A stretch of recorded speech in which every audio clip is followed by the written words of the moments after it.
حضرت عمر کے زمانے میں نا ایک نوجوان تھا، نیک تھا، مسجد جایا کرتا تھا رات کو. تو مسجد جا رہا تھا تو رستے میں ایک عورت نے دعوت گناہ دی. ابن عساکر نے اس کو لکھا ہے.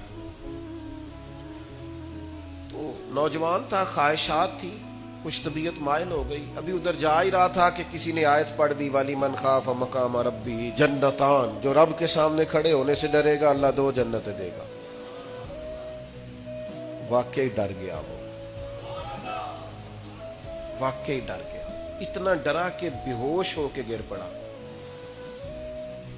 بیماری سے لوگ بے ہوش ہوتے ہیں، پیسے ڈوب گئے بے ہوش ہوتے ہیں، بچے کے غم میں بے ہوش ہوتے ہیں. سچ بتاؤ، کبھی خوف خدا سے بھی بے ہوش ہوتا کوئی دیکھا ہے؟ ہمارے ہاں تو روز مرہ ہی نہیں ہے بھائی. اور بڑی باتیں ہیں بے ہوش ہونے کی، ڈرنے کی، غش کھانے کی. بے ہوش ہو کے گر پڑا.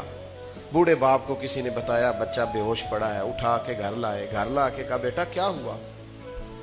نوجوان ہے، چڑھتی جوانی ہے، پر پاکیزہ بڑی ہے. کہنے لگا ابا جی گناہ کی طرف چلا گیا تھا، پر میں نے آیت سن لی جو اللہ کے سامنے کھڑے ہونے سے ڈرے گا رب 2 جنتیں دے گا. میں ڈر گیا تھا، رب واقعی 2 جنتیں دے گا. باپ رو پڑے. ابا جی کی آنکھوں میں آنسو آئے اور کہا پتر اللہ بڑا مہربان ہے، اس کے وعدے سچے ہیں، واقعی 2 جنتیں دے گا. اس نے پھر ایک چیخ ماری اور اس طرح کی ماری کہ اس کی روح ہی پرواز کر گئی. روح ہی پرواز کر گئی. کشتگان خنجر تسلیم را، عشق کی خنجر سے قتل ہو گئے لوگ.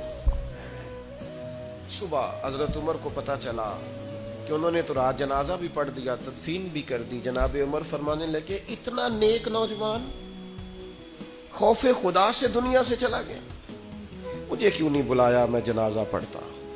فاروق اعظم فرما رہے ہیں میرا شوق تھا میں اس کا جنازہ پڑھتا. کہ حضور آپ کو تکلیف نہیں دی. فرمایا بتاؤ قبر کہاں ہے؟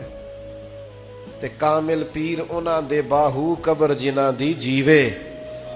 حضرت فاروق اعظم قبر پہ تشریف لے گئے اور کھڑے ہو کے فرمانے لگے نوجوان مجھے امید ہے میرے رب نے تجھے 2 جنتیں دی ہوں گی.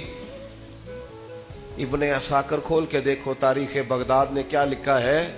حضرت سیدنا فاروق نے فرمایا امید ہے 2 جنتیں دی ہوں گی. قبر کے اندر سے بولا کامل پیرونا دے باہو قبر جنا دی جیوے. قبر کے اندر سے بولا. کہنے لگا حضور امید والی بات نہیں، رب کے وعدے سچے ہیں، اس نے واقعی مجھے 2 جنتیں عطا فرمائی. 2 جنتیں دی ہیں، میں نے اپنے مالک کو راضی پایا.